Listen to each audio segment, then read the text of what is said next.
hoje vamos falar essencialmente de dor no ombro e depois fazer uma revisão da matéria dada no que diz respeito à dor. Isto é um disclaimer sobre o tratamento de dor com fármacos com ação opioide. Está aqui porque a Grunenthal tem alguns fármacos nessa área.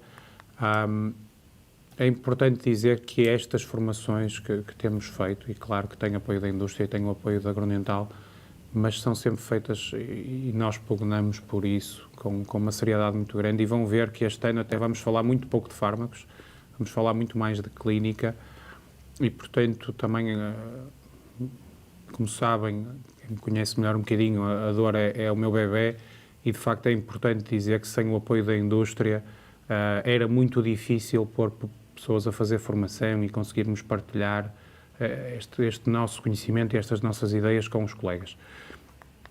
Avançando, temos o nosso caso, e este caso que nos vai levar, vai servir de fio até para as maldades que o Nuno eventualmente me irá fazer na demonstração do exame físico. É um homem de 36 anos, que é mecânico, é motociclista nos tempos livres e essencialmente ele vem à consulta com uma queixa principal de dor no ombro. Qual é a história deste doente? Um doente que sofreu um acidente de viação em 2017 e nessa altura tinha uma dor localizada à cintura escapular esquerda. Foi feito um raio-x, foi identificada uma luxação anterior do ombro esquerdo que foi reduzida. O doente teve alta com indicação de repouso, imobilização e anti-inflamatório. Isto em 2017. E temos a indicação que não foi realizado qualquer tipo de fisioterapia. Eu penso que os colegas já podem ir perguntando, não é? Quando tiverem dúvidas já podem. Pronto. Exatamente. Eu, se estivesse do outro lado, a primeira pergunta que eu faria é: ok, não fez nenhuma fisioterapia, mas devia ter feito, e aí já vou perguntar coisas sobre isso. Devia ter feito fisioterapia. Muito bem, bom dia de novo. Esta é realmente, se calhar, a primeira questão ou o primeiro comentário em relação a este caso clínico. Efetivamente, este doente sofreu uma luxação do ombro no contexto de um trauma major, um trauma com uma... Não deem pistas para a solução da pergunta que depois vou tentar. Foi ao hospital, foi reduzida a luxação, sim, com certeza, foi dada a indicação para repouso e controle da dor de alguma forma, pelo menos com anti-inflamatório. E, pelo que percebemos, pelo menos até aqui, com aquela indicação que está ali, no sentido que não foi realizado qualquer fisioterapia, o que me leva a pensar que talvez este doente, depois deste episódio, não tenha tido qualquer seguimento. E talvez este seja o primeiro ponto que eu gostaria de comentar. Portanto, este episódio, um episódio de uma luxação do ombro que é reduzida no serviço de urgência, deve ter um seguimento, deve ter um acompanhamento. Porquê? Porque o doente deve realmente fazer um período de repouso, quando estamos perante um primeiro episódio de luxação, mas depois disso, e para tentar prevenir eventuais novos episódios, de facto, uma das coisas que realmente tem um contributo positivo é fazer fisioterapia no sentido de fazer um reforço dos músculos estabilizadores do ombro para que estes possam melhor apoiar o funcionamento da articulação e prevenir complicações futuras ou novos episódios futuros. E por isso, do meu ponto de vista, isto é muito relevante, dado que me parece que é uma coisa que acontece com regularidade, ou seja, o doente depois disto, no imediato, até fica bem e perde-se, ou porque o médico não lhe deu seguimento, ou porque o próprio doente sentiu-se bem e, enfim, não procurou cuidados médicos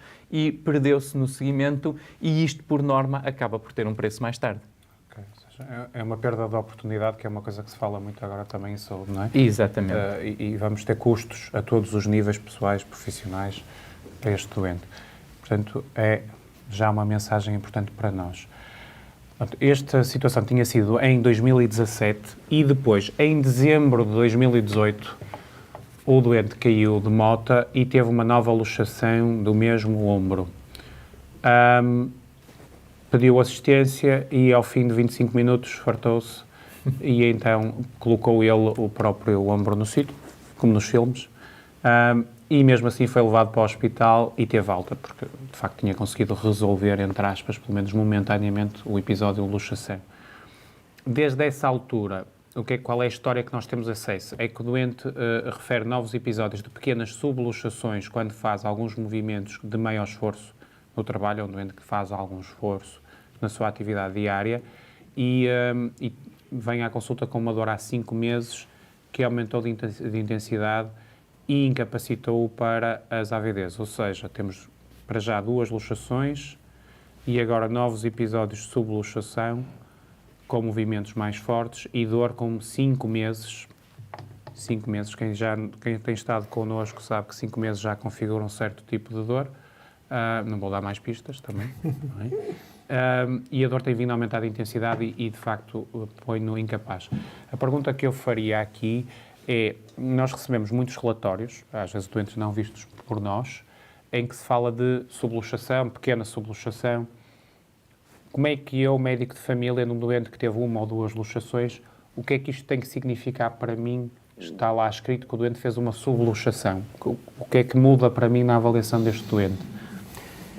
Esta questão da subluxação é uma noção muito subjetiva, porque, bem, quando o ombro luxa, não há dúvida nenhuma, luxa, há uma desarticulação efetiva e aí não há dúvidas.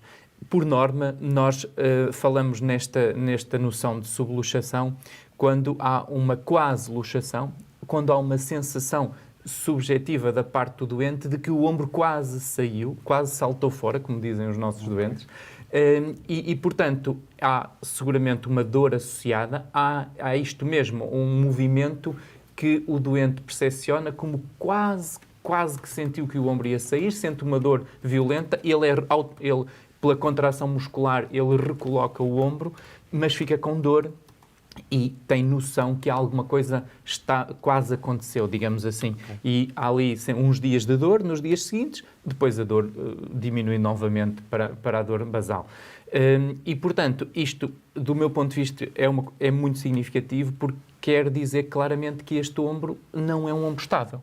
Quer dizer que este ombro que já luxou 2 vezes e, portanto, já podemos falar até numa luxação recidivante, porque a partir do momento que temos um segundo episódio, portanto, 2 episódios, já podemos considerar que é uma luxação recidivante. Além disso, temos claramente um ombro que, mesmo não tendo havido mais nenhuma, é um ombro instável e é um ombro que vai dando episódios de dor ao doente e que, provavelmente, neste contexto, vai danificando outras estruturas de tal forma que o doente agora diz que já tem uma dor permanente e isso é muito relevante. Ou seja, a subluxação é essencialmente clínica. Não faz muito sentido, por exemplo, um doente que vem com este tipo de queixas, que diz eu tive 2 episódios e agora isto parece que salta e volta, só por isso, quer dizer, faz sentido este doente ser estudado, claro, mas no agudo, um doente que vá à urgência com isto e que claramente consegue ter a mobilidade normal, sim, faz sentido estudá-lo, por exemplo, imagiologicamente por causa de uma subluxação? Não, do meu ponto de vista, de todo. A subluxação é essencialmente uma noção clínica, é uma noção subjetiva relatada pelo doente. Eventualmente, no exame objetivo, nós podemos até percepcionar isso e podemos confirmar, mas este conceito é eminentemente clínico. Portanto, o que nós vamos à procura quando vamos estudar este doente, que claramente é um doente que tem de ser estudado, vamos procurar as lesões estruturais que poderão estar por detrás deste fenómeno. Ok. Nuno Raul, peço desculpa por interromper. Diz aqui um colega nosso, há evidência científica de que a fisioterapia efetivamente previne recidivas de luxações? Isto porque, teoricamente, após o primeiro episódio de luxação, há maior predisposição para uma segunda recidiva, não é? Absolutamente, absolutamente. Aliás, o principal risco para uma luxação do ombro é já ter tido uma luxação do ombro. Portanto, e isto está perfeitamente estudado e estabelecido. E este risco, e também veremos isso mais adiante, é inversamente proporcional à idade, ou seja, quanto mais jovem o primeiro episódio de luxação, maior o risco de um novo episódio de luxação. E isso há vários estudos, nomeadamente, enfim, os estudos do Ovelis, que demonstram isto muito bem, com séries enormes de doentes, e, portanto, disso realmente não temos dúvidas. Depois de um doente ter um primeiro episódio, e eu muitas vezes no contexto da urgência digo mesmo isso aos doentes, olha, o facto deste ombro ter luxado, a partir de hoje você tem um risco enormíssimo de voltar a ter um novo episódio de luxação. E nesse sentido temos de facto de tomar algumas medidas. A evidência também nos diz que num primeiro episódio é importante o repouso, e este tema é controverso. A esse respeito, Este tema é controverso. A Ana Moreira pergunta-nos, repouso por quanto tempo? Este tema é controverso, até parcial, porque, por exemplo, nos episódios seguintes, a evidência científica já nos diz que não faz muito sentido manter o doente em repouso, mas num primeiro episódio de luxação, todos os estudos, a grande maioria dos estudos nos indicam que se imobilizarmos o doente com uma suspensão braquial durante 3 semanas, e aí também há estudos que falam em 2 semanas, há estudos que falam em 3, eu, na minha prática, por norma, se é um doente jovem, porque, como disse, o risco de luxação é inversamente proporcional à idade, portanto, quanto mais jovem, maior o risco.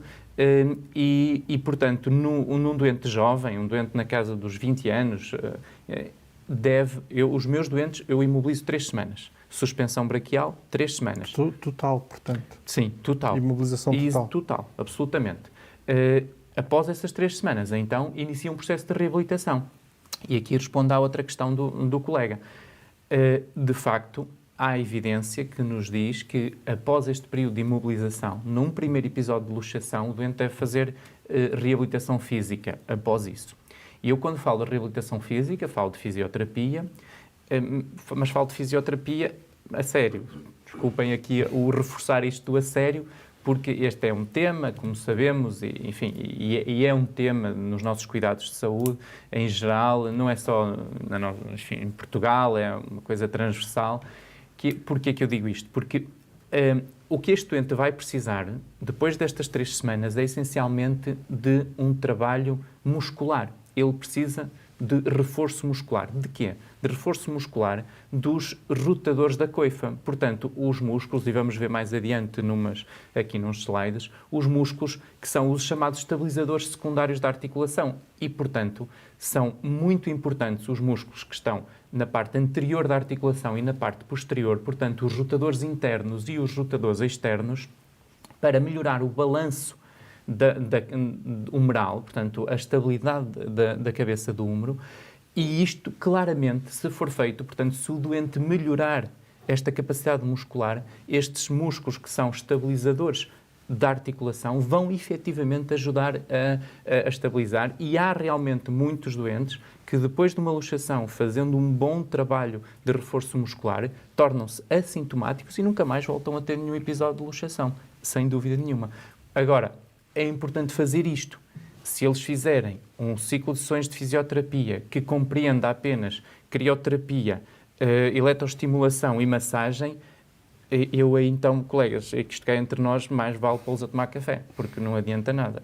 Rigorosamente, não compensa. E não é este tipo de reabilitação que eles precisam, porque isto são medidas essencialmente de controlo álgico. E não é o caso. Este doente, depois de 3 semanas, depois de um primeiro episódio, ele não tem dor.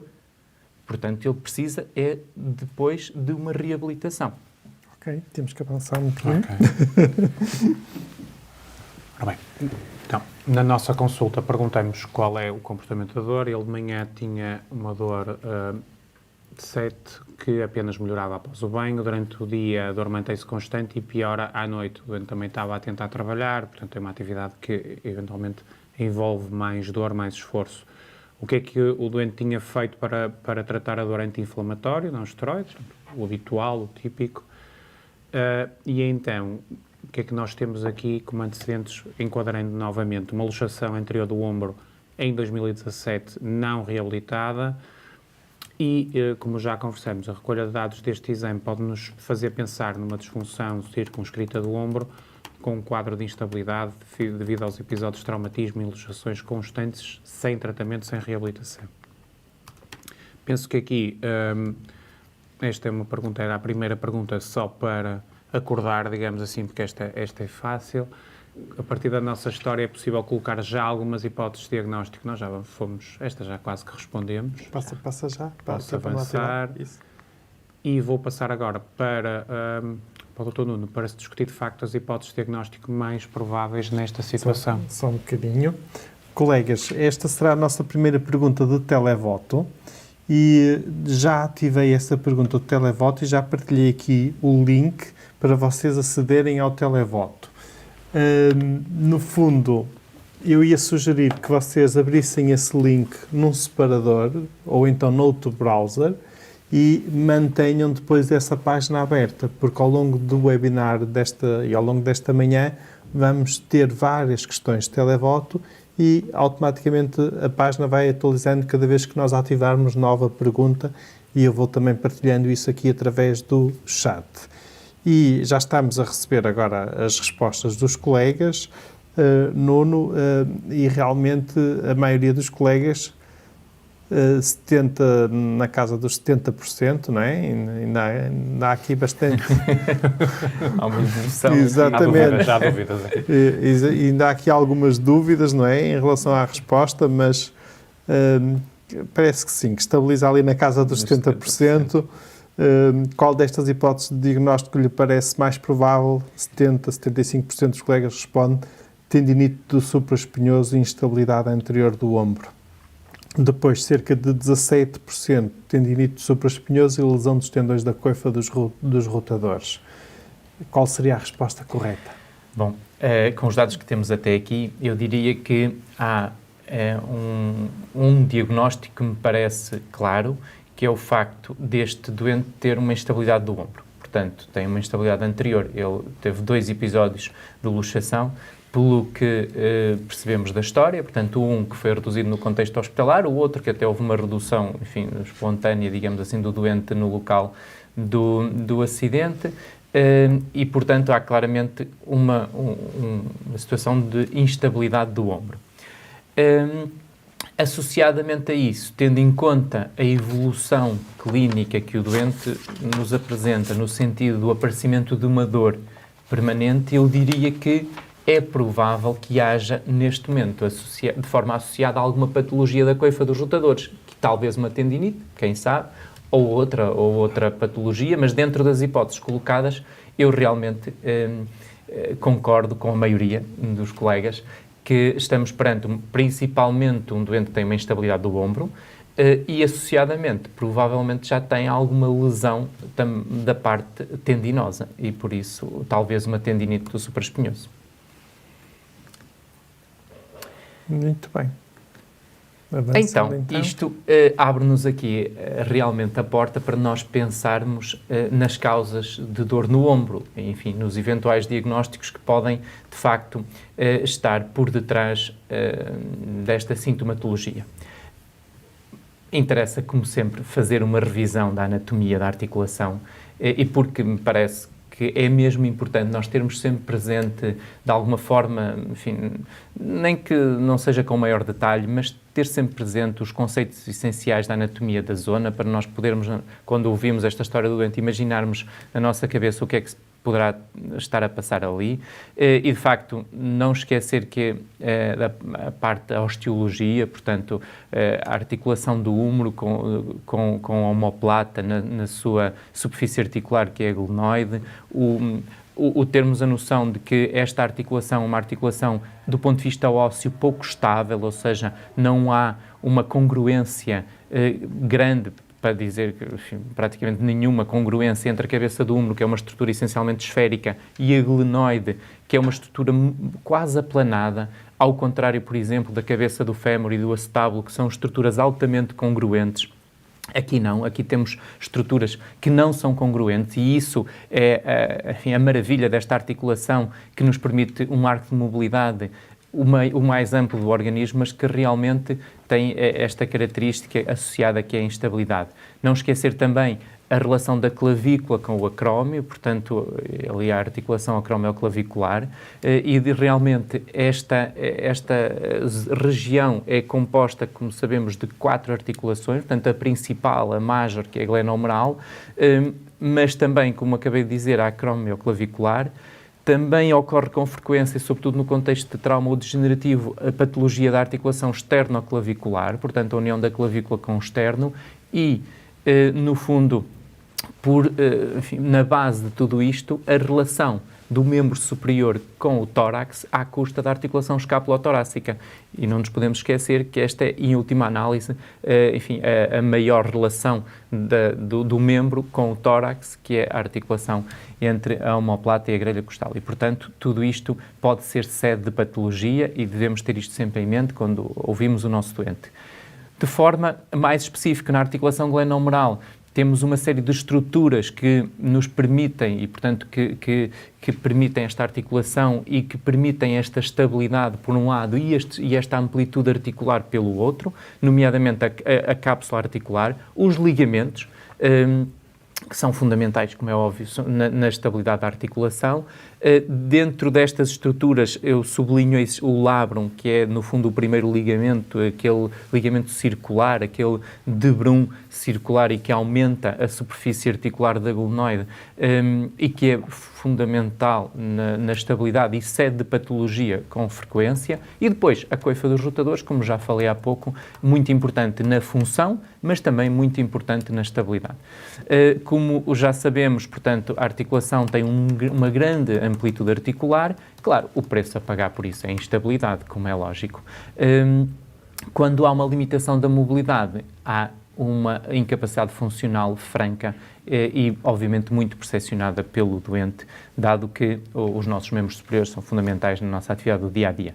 Em relação às funções da coifa dos rotadores, também como já abordei há pouco, é fundamental percebermos que estes tendões e os respectivos músculos são peça-chave portanto, na parte ativa, e isso eu creio que é uma coisa que todos nós temos naturalmente, são eles que são responsáveis pelos movimentos, mas também temos de ter a noção que são eles também responsáveis pela estabilização, ou seja, para nós termos um determinado movimento, nós temos de ter a ação de tração por parte de um tendão e, por norma, uma espécie de reação por parte de outro que estabiliza para criar um fulcro. Portanto, eu gostava de sublinhar esta ideia do fulcro estável, ou seja, para mobilizarmos, para nós podermos desenvolver um movimento, é preciso primeiro estabilizar a cabeça do húmero. E para isso nós precisamos de músculos e tendões que estabilizem a cabeça do húmero. E precisamos de outros que simultaneamente descrevam um movimento. E por isso, esta articulação necessita, mais do que qualquer outra, um conceito que é a estabilidade dinâmica. E isto é que é difícil de conseguir, e é por isso que o ombro é uma articulação difícil e difícil de trabalhar e depois de desenvolvida a patologia, difícil de recuperar. Justamente porque este conceito da estabilidade dinâmica é uma coisa muito afinada, é um relógio, e quando alguma coisa aqui deixa de funcionar é muito difícil recuperar este equilíbrio. Em termos de funções, e penso que é mais ou menos claro em termos das funções dos vários componentes da coifa dos rotadores. Muito importante o supraespinhoso, que é os principais músculos e tendões onde ocorre patologia, que é essencialmente responsável pela abdução e elevação anterior. O infraespinhoso, essencialmente um rotador externo, o pequeno redondo, um rotador externo acessório, e o subescapular, que é essencialmente um rotador interno. Isto como, digamos, os componentes, os músculos e respectivos tendões componentes da coifa dos rotadores. Depois, num plano já mais superficial, temos uma série de outros músculos, também acessórios e fundamentais neste processo dinâmico do ombro. De todos estes, que vocês todos conhecem, eu sublinho o trapézio. É muito importante, este músculo é realmente importante na patologia do ombro.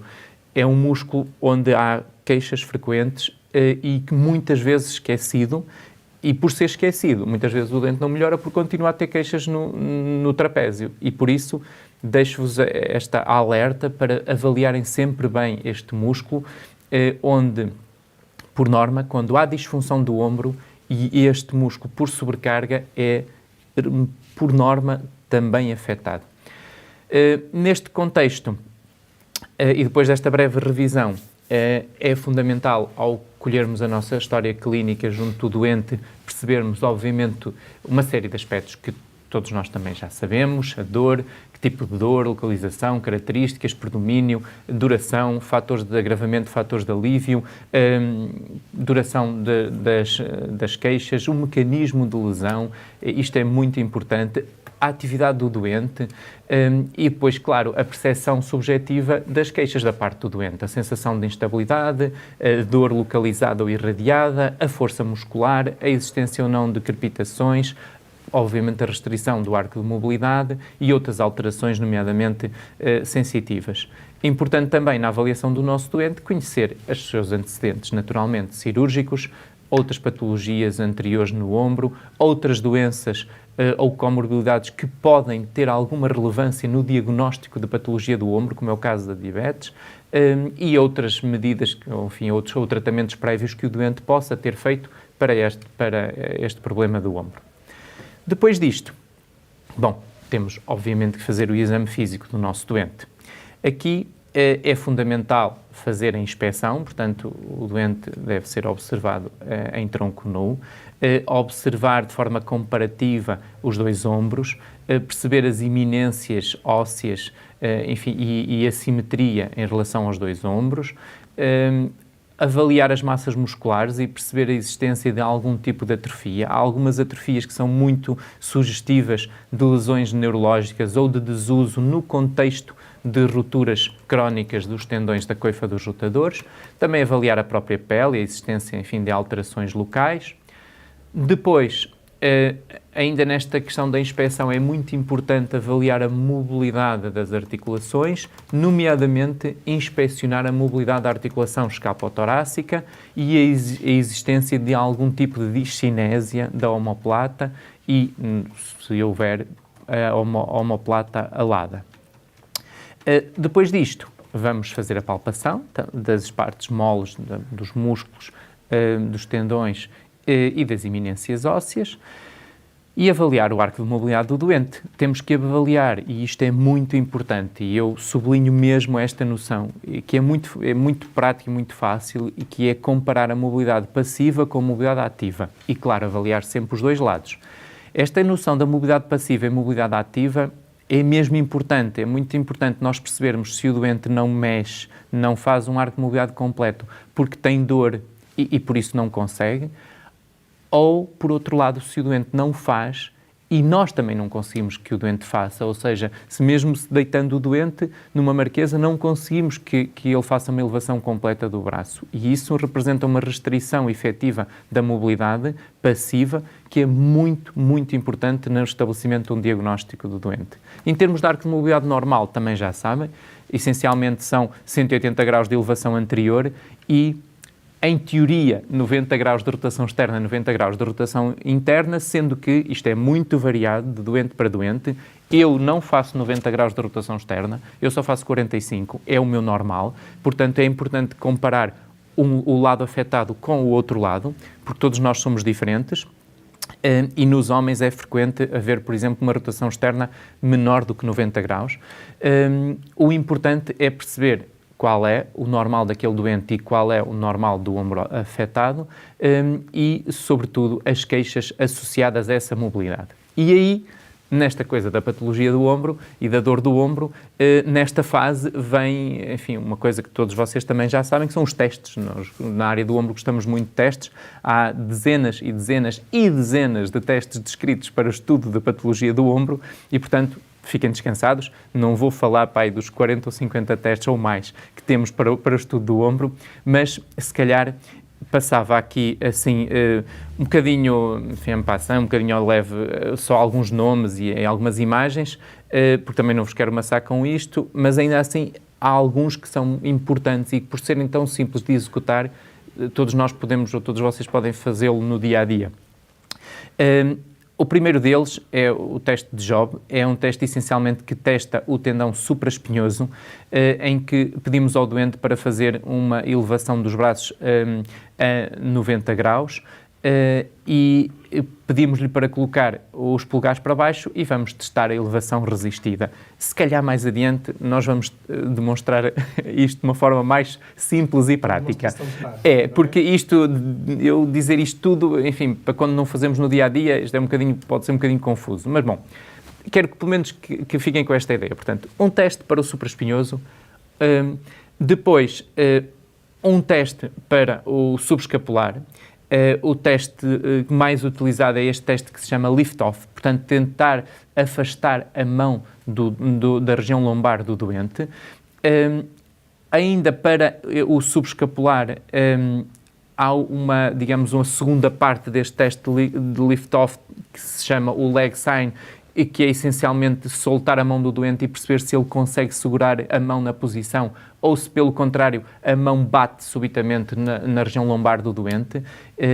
E isto é muito significativo, quer dizer que ele não tem tendão capaz de lhe manter a posição capaz de manter a mão naquela posição. Depois, para testar os rotadores externos, portanto, infraespinhoso, pequeno redondo, temos um teste muito simples, que é o teste de Patt, portanto, testar a rotação externa contra a resistência com os cotovelos a 90 graus. Ainda, neste tipo de teste, portanto, de rotadores externos, colocando o antebraço, portanto, a 90 graus e fazendo a rotação externa do doente, quando largamos a mão do doente, vamos-lhe pedir para manter. Quando ele não consegue manter, o braço vai deslizar para junto da barriga e isso quer dizer que ele não tem, efetivamente, rotadores externos capazes de manter o braço naquela posição. E isto é muito significativo e, por norma, são roturas maciças da coifa. Depois, há um outro tendão muito importante que é a longa porção do bíceps e eu digo-vos que é mesmo muito importante. É um dos tendões onde há mais patologia no ombro e cede dor do ombro. E há alguns testes interessantes para isto, nomeadamente o teste de palm-up, que é muito simples, com a palma da mão voltada para cima e levando o braço a 90 graus e, portanto, pedir ao doente para elevar contra a nossa resistência.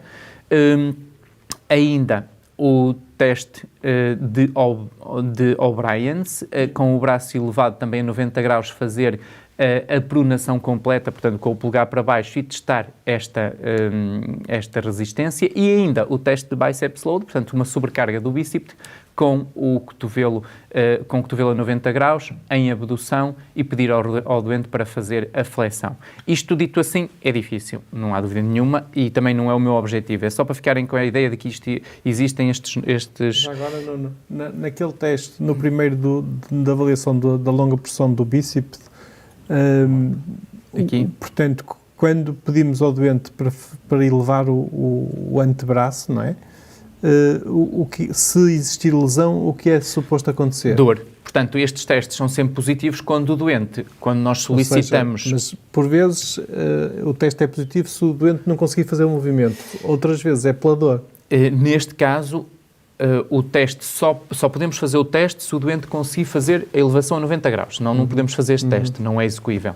E a positividade do teste é dada pelo desencadear de dor. Portanto, se o doente tem determinado nível de dor em repouso, faz este movimento, tem a mesma dor, se fazemos esta elevação resistida e a dor aumenta, justamente naquele ponto, então dizemos que o teste é positivo. E sim, há testes que implicam o doente conseguir cumprir a função. Há estes testes, essencialmente, são testes onde pretendemos perceber se desencadeamos dor ao doente ou não. Se são movimentos especialmente dolorosos. Muitas vezes os doentes dizem-me: isto já me está a doer, dói-me sempre. Sim, tenho dor, mas a questão crítica é: ok, tem dor, sabemos, mas fazendo este gesto dói mais? Eu estou a provocar-lhe um aumento da dor ou não? Se não, o teste é negativo, porque imaginem um ombro com inflamação, doloroso, o doente basta mobilizar que já tem alguma dor, como é óbvio. Portanto, o que nós temos de perceber é se este gesto especificamente acrescenta dor ou não ao doente. Ok, muito bem. Ainda, testes para explorar a estabilidade do ombro. Essencialmente, deixo-vos dois. Um é um teste, enfim, quase intuitivo, que é tentarmos mobilizar a articulação para a frente e para trás, uma espécie de gaveta, tal como no joelho, gaveta anterior e posterior. E um teste muito importante e com uma excelente sensibilidade, que é o teste da apreensão. O que é isto? Pedimos ao doente para fazer a abdução a 90 graus, fletimos o cotovelo também a 90 graus e forçamos a rotação externa do membro. Ora, se o ombro tiver alguma instabilidade, o doente vai se assustar, porque vai pensar, vai sentir que o ombro está quase a luxar. E isso, como ele sabe que é uma coisa que dói muito, vai se assustar e por isso vai ficar com receio e vai nos impedir de fazer isto. E isto dá-nos a positividade por este teste, não tanto pela dor, mas muito pelo medo que o doente demonstra nesta posição do braço. Bom, depois disto, pergunto, depois deste conjunto de testes, o que é que devemos fazer a este doente? Portanto, vamos recuperar o início da história. Portanto, um doente com um episódio de luxação, novo episódio de luxação algum tempo depois, 1 ano depois, desde aí episódios de subluxação descritos pelo doente e há alguns meses dor persistente.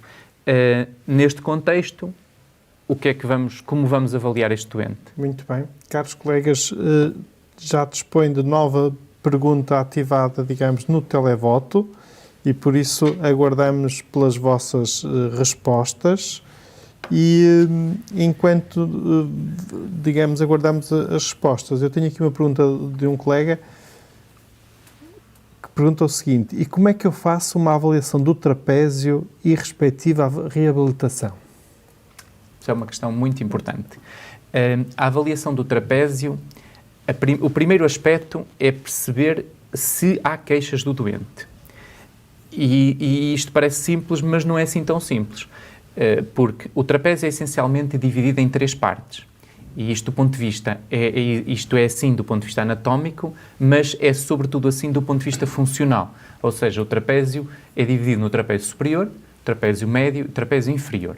E cada uma destas partes do músculo tem funções distintas e muitas vezes antagónicas. A parte superior do trapézio, por exemplo, é envolvido nos movimentos de elevação do ombro e, portanto, auxilia a elevação do membro, a elevação anterior e a abdução. Pelo contrário, por exemplo, o trapézio inferior é um estabilizador da omoplata e, portanto, ele puxa as omoplatas para dentro e para baixo para criar o tal fulcro estável para que a parte superior auxilie a elevação do membro. Portanto, já estão a ver, temos aqui uma estrutura cuja uma parte tem que puxar para um lado, isto de uma forma assim muito simples, é isto. Uma parte tem que puxar para um lado e a outra parte tem que puxar para o lado contrário. E isto não é fácil. E então, a primeira avaliação deste músculo deve ser justamente pela queixa do doente. E muitos dos nossos doentes, mesmo muitos, quando têm dor no ombro, dizem que têm dor no ombro, lateralmente, que é aquela dor típica da coifa, mas também têm uma dor posterior-superior. Aquela dor que o doente identifica pondo a mão nesta zona superior do ombro, eu não sei se conseguem ver exatamente este gesto, mas isto é muito significativo. Isto é dor no trapézio superior.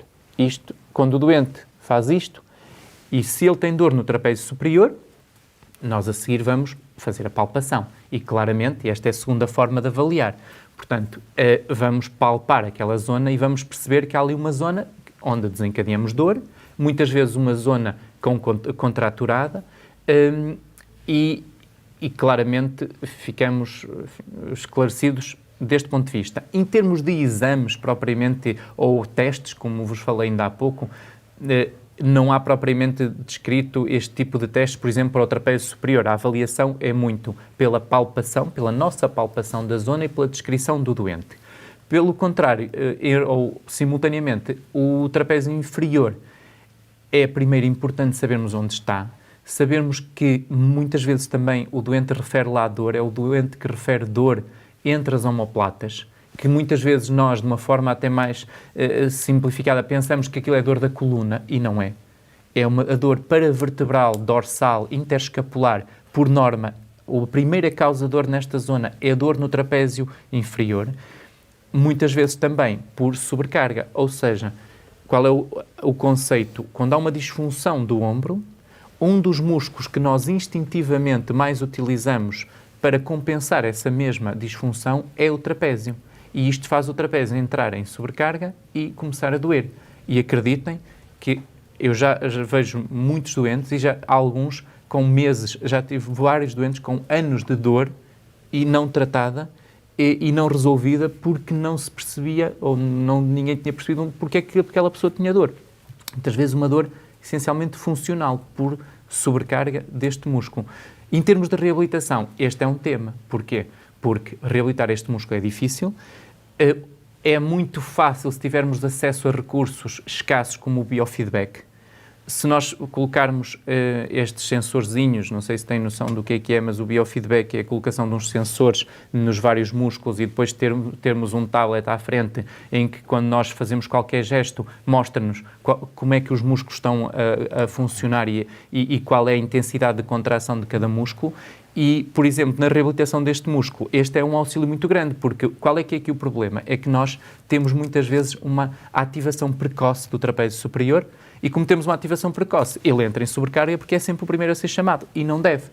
Ele não deve ser o primeiro a ser chamado quando nós... Então, nós podemos explicar isto ao doente.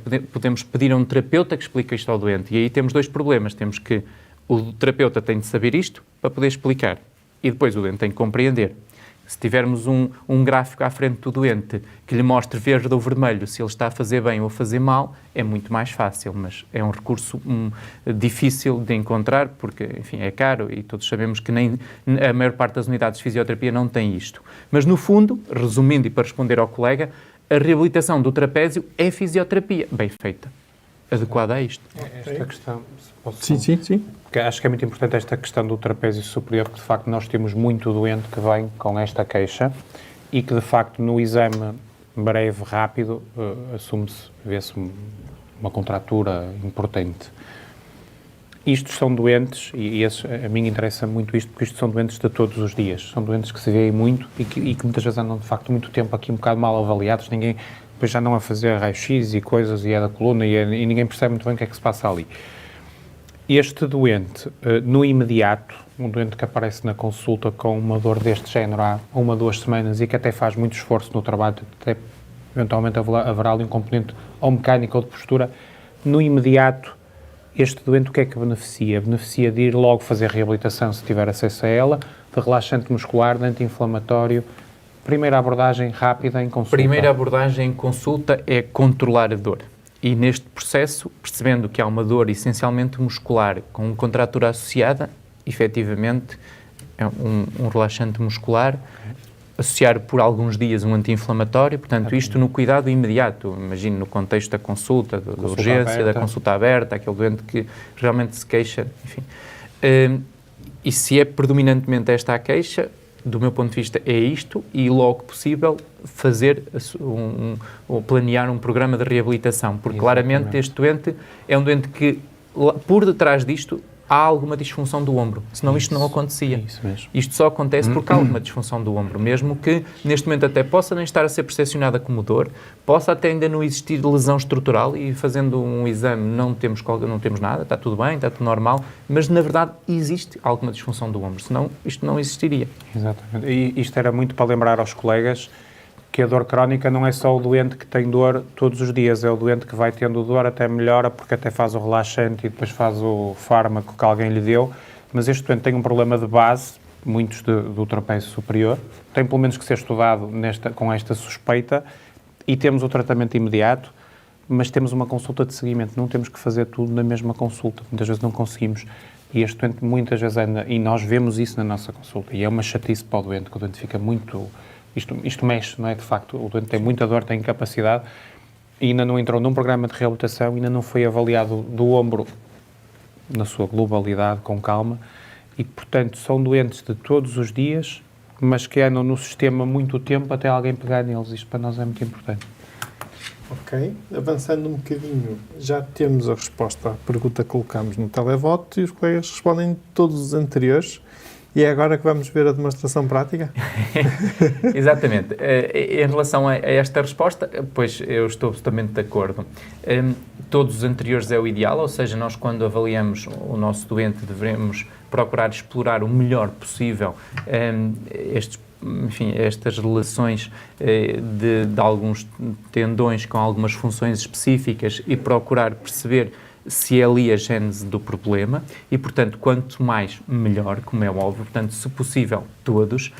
É evidente que o nosso tempo é limitado, enfim, a nossa a capacidade também, aquilo que eu sugiro e aquilo que eu faço no meu dia-a-dia é, ter alguma razoabilidade. Que é, mesmo eu que me dedico especificamente ao tratamento deste tipo de patologias, que mesmo dentro da ortopedia, a grande maioria dos doentes que eu trato são doentes com patologia do ombro, é impossível fazer todos os testes aos doentes, nem eu diria que de uma forma muito razoável nem é necessário. Eu acho que é fundamental nós termos um conjunto de testes que nos permitem avaliar, fazer uma espécie de um screening, um rastreio daquilo que são as coisas mais importantes e que devem entrar na nossa rotina. E era isso que eu vos convidava em relação à patologia do ombro, era reterem 3 ou 4 gestos que consistem nos tais testes e que vos vão dar uma ideia do que é que se passa com aquele doente. E que de uma forma prática, se isto entrar na vossa rotina, são 30 segundos para fazer isto, não mais do que isso, com o vosso doente. E é o suficiente para, se calhar, ficarem com uma ideia mais concreta do que é que se está a passar. Aí eu desafiava realmente... Muito bem, então façam favor de se porem a postos e em posição, não é? E já agora está aqui uma pergunta da Tânia e que pode ser útil na demonstração do teste. No teste de lift-off não deveria ser testado o subescapular? Pareceu-me no dia positivo estar supraespinhoso. Bem observado. A colega está atenta, é uma gralha e eu peço desculpa por isso, há um erro nesse slide. Okay. Este teste pretende testar o subescapular e, por engano, é uma gralha, está lá supraespinhoso, peço desculpa, agradeço à colega essa correção, até porque eu agora quando já conduzimos aqui já estou a corrigir. Já tinha reparado e depois no que será disponibilizado vamos corrigir. Ok, já está bem corrigido. Observado. Portanto, como vos disse há pouco, a avaliação do nosso doente deve começar pela inspeção, pela palpação e, portanto, o doente deve ser avaliado sem roupa. Eu peço-vos, vamos passar essa parte à frente por motivos óbvios. Hoje talvez não. A política do canal Dr. Sherman não permite. Portanto, vamos fazer esta avaliação com a roupa. Portanto, colegas, aquilo que eu faço, e agora vou-vos dar mesmo o exemplo daquilo que eu faço no dia-a-dia, que não é o mais perfeito, com certeza não é a avaliação melhor do mundo, é aquela que eu faço de forma rotinada aos doentes, que depois posso explorar um bocadinho melhor aqui ou ali, mas por sistema é aquilo que eu faço. Então, o que é importante? É importante percebermos a mobilidade. Então, eu peço ao doente para, voltado para mim, esticar os braços e levantar até onde pode, com os cotovelos esticados. E, portanto, eu vou esperar que o doente faça uma elevação anterior de 180 graus. E quero que tenham bem esta ideia, é que é muito importante a elevação anterior, é muito mais importante até do que a abdução, para nos ajudar neste esclarecimento da patologia. Depois, peço ao doente para fazer, então, a rotação externa.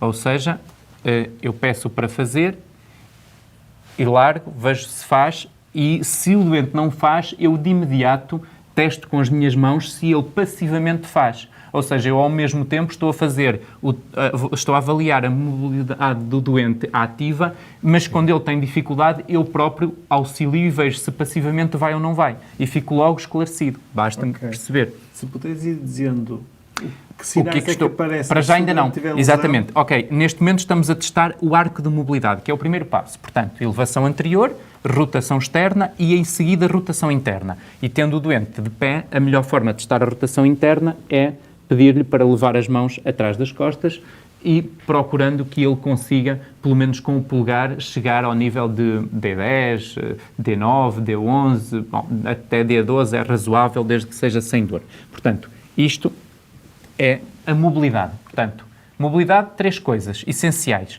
Elevação anterior, rotação externa, rotação interna. Depois disso, vamos então aos tais testes. Ora, chega aqui um bocadinho mais para aqui, exatamente, aos tais testes. Então, o teste de Job, palmas das mãos, portanto, para cima. E porque é que o teste de Job faz-se com os polegares para baixo? Assim, polegares para baixo, braço esticado, cotovelo esticado, e eu vou pedir ao doente para fazer força contra mim. Levanto os braços. E se o doente refere dor, eu devo fazer um contrateste simples, que é colocar as palmas das mãos para cima e perguntar-lhe, olha, e agora? Continua a doer ou é melhor? Ou é menos mau assim? E, por norma, o teste de Job é positivo, patologia específica do tendão supraespinhoso, se o doente me diz que fazendo isto tem mais dor do que fazendo isto. Portanto, é esta comparação entre a palma da mão para cima e o polegar para baixo. E, portanto, de uma forma muito simples, ok, então, por favor, agora, força contra mim. O doente faz, e agora, força contra mim. E ele vai-me dizer como é que é pior, de uma forma ou da outra. Portanto, teste de Job. De seguida, peço-lhe para colocar os cotovelos fletidos encostados ao tronco e peço-lhe para afastar as mãos. E isto é o teste de PAT. E peço-lhe para fazer força contra mim. E percebo como estão os rotadores externos e aqui percebo o teste de PAT e a força muscular dos rotadores externos. E em seguida vou testar a força dos rotadores internos. Coloco as minhas mãos por dentro das do doente e peço ao doente para empurrar as minhas mãos. E com isto estou a testar a rotação interna. De seguida, peço ao doente para se voltar e para levar a mão então novamente atrás das costas, peço-lhe para manter a mão nesta posição e segurar. E isto é o lift-off. Se o doente consegue, lift-off negativo. Se o doente não consegue afastar assim a mão, lift-off positivo. Se ele não consegue afastar a mão, imaginem que o doente chega aqui e, ok, não consegue afastar a mão. Eu então pego na mão do doente e afasto eu. E digo-lhe, olha, muito bem, então pelo menos segura aqui a mão, nesta posição. E se o doente consegue pelo menos segurar, e é diferente, uma coisa é ele conseguir afastar, que é mais difícil, outra coisa é só segurar, é mais fácil. E se o doente consegue segurar, então ele tem um leg sign negativo. Se o doente não consegue segurar e a mão bate contra a região lombar, então é um leg sign positivo. O que é que significa um leg sign positivo e negativo? Estamos a testar os rotadores internos, o subescapular. Ou seja, estes dois testes, quando levamos a mão atrás das costas, estamos a testar a rotação interna da articulação, o subescapular. Se um doente não consegue fazer isto, ele tem seguramente patologia no subescapular. Portanto, com isto, testamos o supraespinhoso, testamos o infraespinhoso e o pequeno redondo e agora o subescapular. Falta-nos testar, essencialmente, a longa porção do bíceps e a estabilidade do ombro. Para testar a longa porção do bíceps, aquilo que podemos fazer é, com os braços para a frente, pedir ao doente para elevar as mãos contra mim, e isto é o palm up. Testa a longa porção do bíceps. Se o doente refere dor, é positivo. Se o doente diz que não dói, é negativo. E o O'Brien's, que é muito parecido, em que o doente volta o polegar para baixo, faz um pouco mais de adução, portanto tem que trazer o braço para a linha média do corpo e tenta elevar. E este teste, o O'Brien's, é muito, muito bom para testar a longa porção do bíceps e a inserção da longa porção do bíceps no labrum, a âncora bicipital, que nos jovens é muitas vezes sede de patologia. Um indivíduo que faz ginásio, que tem uma dor no ombro, é muito frequente que seja do bíceps e da sua inserção no rebordo superior da glomérulo. E este teste é muito, muito, muito, muito sugestivo e é uma coisa muito simples. Eu digo, olha, faça força para cima, nesta posição. E o doente diz, e aqui é que me dói. É claro e concreto. Isto é bíceps e a sua inserção na âncora bicipital. Resta-nos para avaliar o doente, assim de uma forma muito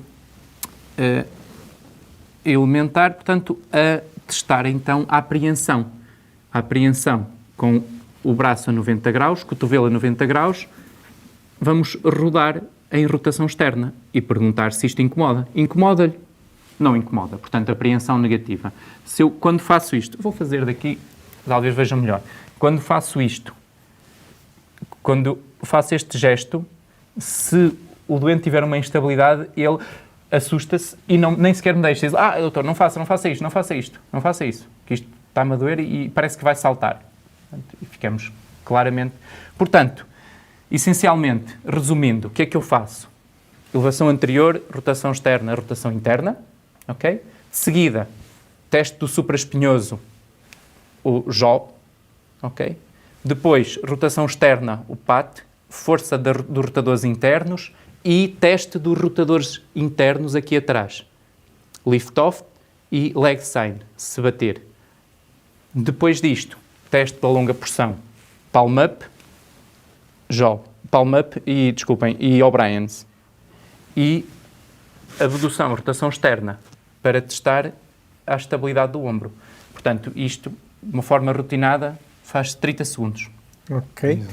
Só um bocadinho, pergunta aqui um colega, a Marília. Bom dia, não consegui perceber a diferença entre o palm up e o contrateste do teste de jogo. A diferença da posição do braço é se o braço está em direção anterior, ou seja, em paralelo ao tronco, ou se está no plano da omoplata. Qual é a diferença? Quando nós temos o membro superior a 90 graus, mas no plano da omoplata, nós estamos aqui essencialmente a utilizar o tendão supraespinhoso para manter o braço nesta posição. E nesta posição, o tendão supraespinhoso vai um bocadinho mais para trás e esta posição é muito garantida pela conjugação de todos os tendões. E por isso é que quando fazemos isto, o supraespinhoso vem para a frente e é ele o principal responsável por esta posição. E por isso é que o teste é positivo. Mas nesta posição nós não estamos a fazer especialmente força, não estamos a fazer especialmente tensão na longa porção do bíceps. Mas assim, vindo para esta posição, já vamos tensionar mais, vamos sobretensionar a longa porção do bíceps. Portanto, a única diferença é essencialmente se nós estamos a fazer o gesto no alinhamento do tronco ou no plano da omoplata. Porque consoante a posição do braço, nós estamos a tensionar aqui, não estamos a tensionar tanto o bíceps e aqui estamos. E o que queremos tensionar o bíceps é aqui. Portanto, é aqui que fazemos o palm up. Ok. Pergunta-nos a Ana Moreira, e que teste é melhor para o compromisso acromioclavicular? E a Susana Rosa comenta, seria também importante fazer os testes de conflito subacromial? Certo. Os testes de conflito subacromial, do que eu não falei de facto nesta palestra, nomeadamente o Dawkins, e são muito importantes, e eu não vos falei deles porque eu, na minha prática, estão implícitos nestes gestos. Ou seja, eu quando peço ao doente para fazer uma elevação do ombro, se ele me descreve dor, eu percebo, primeiro, que há limitação dos movimentos e se há conflito, ou seja, se o doente não consegue ou tem dor, eu a seguir então, sim, pego no braço e digo, olha, e se for eu a ajudar, e se for eu a fazer assim, e então faço os testes de conflito, portanto, a elevação e a rotação interna. Quando o doente não me refere dor, eu já não faço uma questão prática, mas com certeza são testes muito importantes. Eu digo-vos é que são testes, na minha prática clínica, muito pouco específicos, ou seja, a grande maioria dos doentes que me chega, que têm dor no ombro, têm estes testes positivos, basicamente. Porquê? Porque têm inflamação no ombro e sempre que há inflamação do ombro estes testes são positivos. Portanto, eu diria que mais de 90% dos doentes que têm dor no ombro têm estes testes positivos. Excetuam-se aqueles doentes que têm eventualmente dor apenas por uma lesão do labrum, por uma instabilidade muito específica e que não tem qualquer atingimento da coifa dos rotadores, porque se tiver, nem que seja uma tendinite, uma inflamação, estes testes vão ser todos sempre positivos. E eu, honestamente, se os testes são sempre positivos, não me acrescentam muito, porque o doente já tem dor, já sabemos que ele tem dor, é por isso que ele está ali, portanto, mas com certeza que faz todo sentido também podermos explorar esses. Muito bem. Se quiserem, já está. Podem sentar e eu aproveito para alertar os colegas no sentido que já partilhei, já até há bastante tempo, o link para o controle de presença inicial deste módulo, está bem? Por isso não se esqueçam de fazer este controle de presença. Ora bem, vimos que aqui o nosso doente Raul estava muito bem, não é? Não teve qualquer alteração nos seus testes. Falta saber se é por falta de ginásio ou se é por fruto do ginásio. Muito ginásio. Portanto, é um médico de família que não tem problemas com o mouse e com o computador. E vamos avançar. Só a título informativo, estamos a cerca de 15 minutos da hora a que habitualmente fazemos o intervalo. Portanto, não precisa ser uma hora certa, fixa, mas para vocês se puderem orientar depois no tempo de intervalo. Força, força. Bom, voltando aqui ao nosso caso, portanto, já vimos que, enfim, a resposta que obviamente nós propomos para esta situação é que devemos, enfim, avaliar o doente o melhor possível, portanto, recorrendo a todos estes testes e exames, ou pelo menos a um conjunto que nos pareça suficientemente, enfim, discriminativo, porque no fundo é isso que nós devemos tentar junto do nosso doente, e isto, em boa verdade, é aquilo que eu vos desafio. Nesta patologia, como nas outras, enfim, nós na ortopedia, às vezes, muitas vezes por força até do volume de casos, sobretudo nos hospitais públicos e tal, temos uma tendência para ser bastante sistemáticos e tentar ser sempre muito discriminativos, ou seja, de fazer as coisas que nos parecem que realmente nos vão dar caminhos. Se é para ali ou para lá, se é disto ou é daquilo.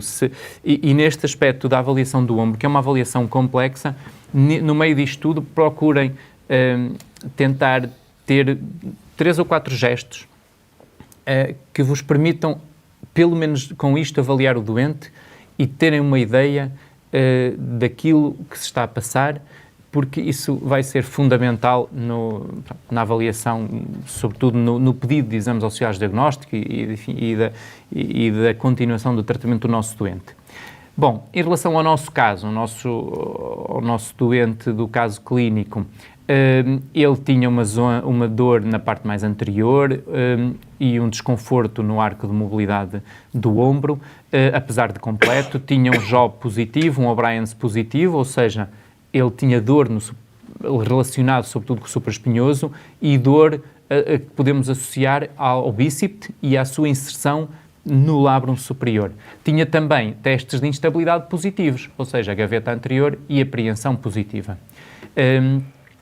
Havia também alguma diminuição da força muscular, o que, como sabem, muitas vezes está associado à própria dor, que limita naturalmente a força muscular que o doente consegue fazer. Isto vem de alguma forma ao encontro daquilo que nós pensamos há pouco, quando pensámos no que é que este doente podia ter. De facto, isto começa a fazer realmente sentido, ou seja, ele tem testes de instabilidade, claro, tem uma luxação recidivante do ombro, isso nós já suspeitamos, já sabemos que ele luxou, portanto terá este diagnóstico, e vemos aqui testes relacionados com outras estruturas da coifa, nomeadamente o supraespinhoso e nomeadamente a longa porção do bíceps, que nos pode indicar que um doente que tinha um problema, ou que teve um problema, que foi, se calhar, subtratado, entretanto, evoluiu e desenvolveu aqui patologia associada. Bom, posto isto, o que é que nós vamos fazer com o nosso doente? Ok, passa para o slide seguinte, se fizesse favor. Eu já partilhei esta pergunta no televoto e os colegas já nos estão a dar... Posso partilhar mais uma? Os colegas já nos estão a enviar respostas. Enquanto as respostas nos vão chegando, colegas podem ir escrevendo, isto é por resposta breve. Eu vou ler um comentário ou outro dos colegas. Eu acho que nós hoje temos colegas também que têm feito aqui comentários muito pertinentes e muito interessantes, e que eu penso que sejam colegas da área da medicina física e reabilitação. Por exemplo, o André escreve aqui: o biofeedback já existe disponível em muitos locais. A discinésia do complexo escapulo-humeral é uma das principais causas de dor e a reeducação do padrão do movimento é fundamental.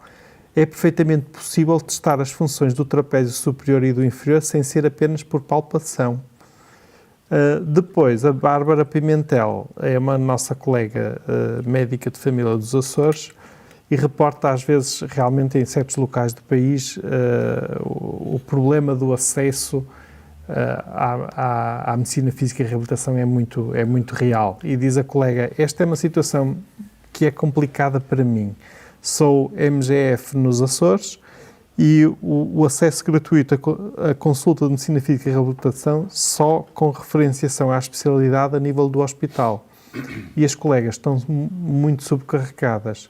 temos possibilidade de prescrever fisioterapia, mas como garantir os cuidados adequados? Portanto, deixo aqui um bocadinho estes comentários. Esses comentários são muito pertinentes. O acesso à medicina física e à reabilitação é um tema no Sistema Nacional de Saúde e até fora dele. É um tema mesmo pertinente, é uma dificuldade que eu sinto. Trabalhar esta parte do ombro é muito particular e exige, de facto, um apoio desse ponto de vista que já vai existindo, obviamente, mas se calhar não tão diferenciado como eu gostaria que existisse. E isto, pela minha experiência, também vos digo que é transversal, não é só no nosso país, isto é um bocadinho, enfim, percorre a Europa e até nos Estados Unidos, e isto é, essencialmente, nesta área do ombro, isto é difícil. E muitas vezes, não tendo acesso, de facto, muitas vezes não podemos oferecer ao doente aquilo que sabemos que podia ajudá-lo a tratar o problema e ficamos, enfim, sem saber o que fazer, é verdade. Em relação ao biofeedback, claro que sim, claro que existe por aí, em muitos locais, não tantos como eu gostava, e sobretudo nos locais convencionados com o Serviço Nacional de Saúde, pela minha experiência, eu digo-vos que não é fácil encontrar quem o faça nesse contexto, como é óbvio, porque tem custos associados, e eu compreendo isso perfeitamente. O facto é que os doentes muitas vezes não têm acesso. É fundamental na reeducação, obviamente, é um instrumento excelente, e nesta avaliação muscular da cintura escapular é um instrumento de trabalho, enfim, nos centros mais diferenciados do dia-a-dia. Também vos digo que esta questão do trapézio é mesmo para mim uma questão, porque com certeza, e o colega que fez esse comentário fez muito bem, a verdade é que, digo-vos, os doentes, obviamente que não sabem, então eu não tenho de saber desta questão, mas mesmo aqueles jovens que vão ao ginásio, mesmo aqueles jovens que até fazem desporto e que até sabem o nome de uns músculos não têm este conceito. Por isso eu insisto nisto, porque mesmo que alguns colegas tenham, e eu fico muito feliz por isso, e que saibam trabalhar bem esta parte e estudar bem e avaliar bem o trapézio, há muitos colegas e, sobretudo, muitos profissionais nesta área da saúde de uma forma assim mais vasta e mais lata, que de facto não têm este conhecimento. Os doentes, e isto é próprio no nosso cérebro, excluem muitas vezes, entre aspas, o trapézio inferior. Há muitos doentes que nunca se perceberam, mando-os a encostar as omoplatas uma à outra, eles não sabem como é que isso faz. Como doutor, não estou a perceber. Encostar as omoplatas, mas não estou a perceber. Porque tem um déficit postural, não tem, de facto, uma boa postura e nunca ninguém lhes ensinou.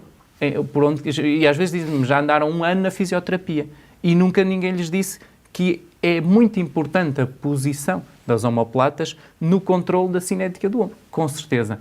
O facto é que eu vejo isto. Não sei qual é a vossa experiência, mas a minha é esta. E de facto desconhecem que existe uma parte de músculo ali que uma das funções, ou é um dos músculos que ajuda a estabilizar as omoplatas. E eu, no que me diz respeito, lá vou tentando explicar isso.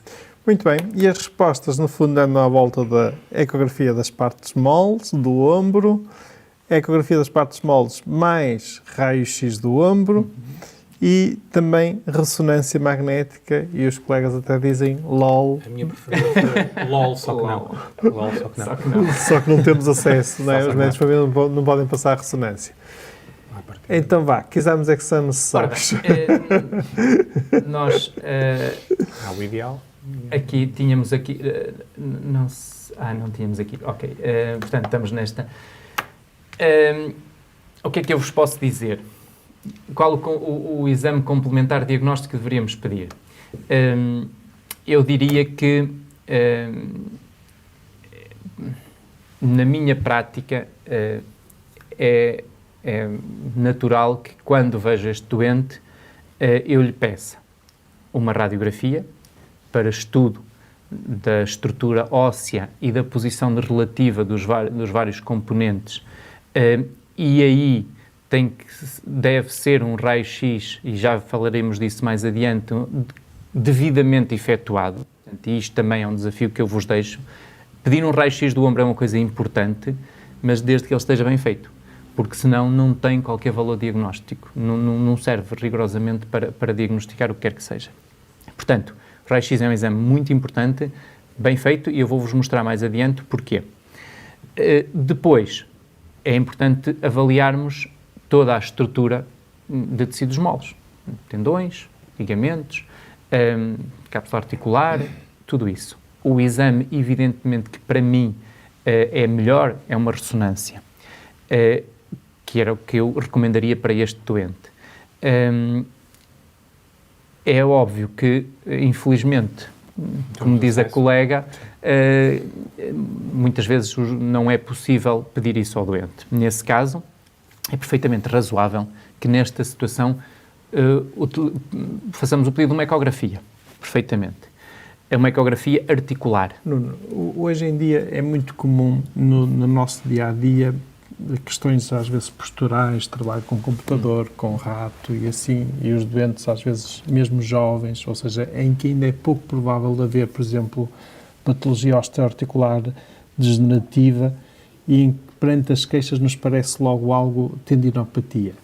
A minha pergunta é, porque é uma dúvida recorrente do dia-a-dia, nesse contexto e em medicina geral e familiar, que não temos acesso realmente à ressonância, numa primeira linha, pedimos só ecografia das partes moles ou é sempre necessário ecografia mais raio-x? Bom, do ponto de vista teórico, aquilo que, enfim, os estudos e toda a literatura que existe sobre isto é que a melhor avaliação do ombro é conseguida com a combinação desses dois exames, efetivamente. Agora, assim, eu não vivo no país das maravilhas e percebo a realidade do nosso trabalho do dia-a-dia e a realidade da minha, a dos colegas, a dos doentes, a do acesso e, portanto, é claro que num indivíduo jovem que nos parece que pode haver uma queixa relacionada com um tendão, seja uma tendinite, seja outra patologia que possa estar por trás dessa tendinite, mas num jovem é perfeitamente, do meu ponto de vista, razoável que se peça apenas um exame.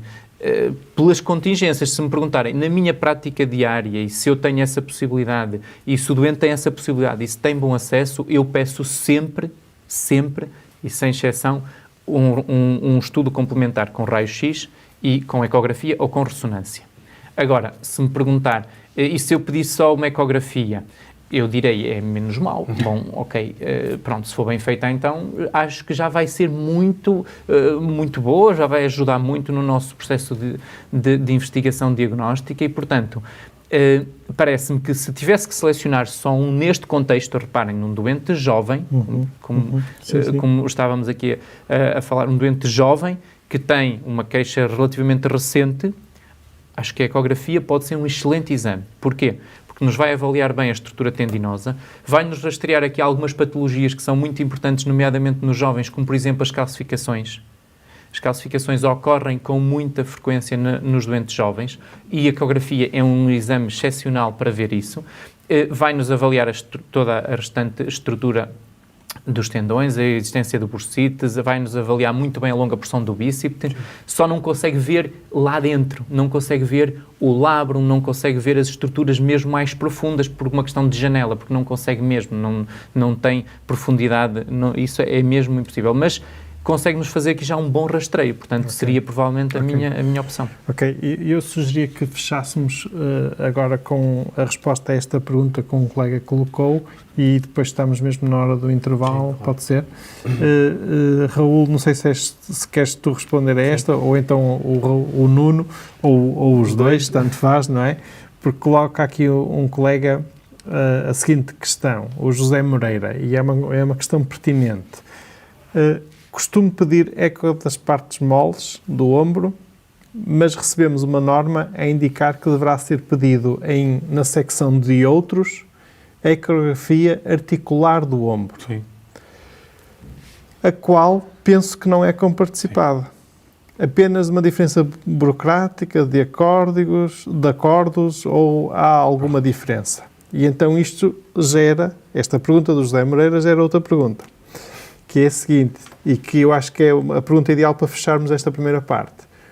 Como pedimos corretamente o raio-x do ombro, nomeadamente em termos de incidências e assim, e como pedimos corretamente a ecografia.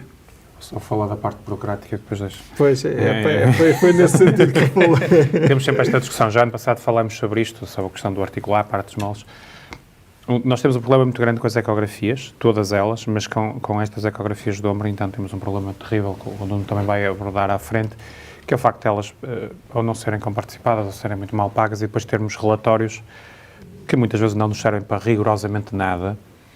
Portanto, colega, isto de facto é uma chatice. Isto vai ter um bocado à questão da fisioterapia, dos exames. Nós às vezes andamos a pedir exames que não nos resolvem problemas, como também não temos acesso à fisioterapia, porque também muitas vezes o doente que devia ir não vai, e portanto toda esta discussão que nós estamos a ter e que vamos ter também nestes webinários de o que é que precisa de fisioterapia, o que é que não precisa e qual é a fisioterapia, porque às vezes o doente anda a fazer coisas que não precisa, mas está a ocupar espaço para outros. Portanto, nós temos aqui um problema de gestão de recursos que é muito complicado.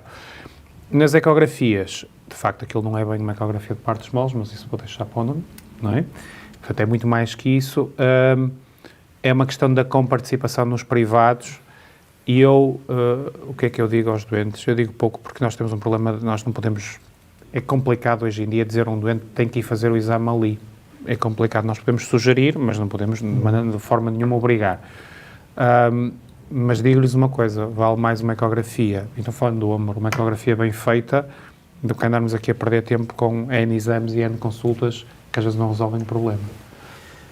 Bom, em relação à questão, falaremos e eu creio que vamos voltar depois do intervalo justamente com este tema, mas a propósito, e uma vez que temos aqui várias sugestões de colegas, há muitos colegas que sugeriram, e muito bem, que quando pedimos um raio-x do ombro devemos pedir 4 incidências, uma face em rotação externa, uma face em rotação interna e uma face em posição neutra, portanto 3, e um perfil.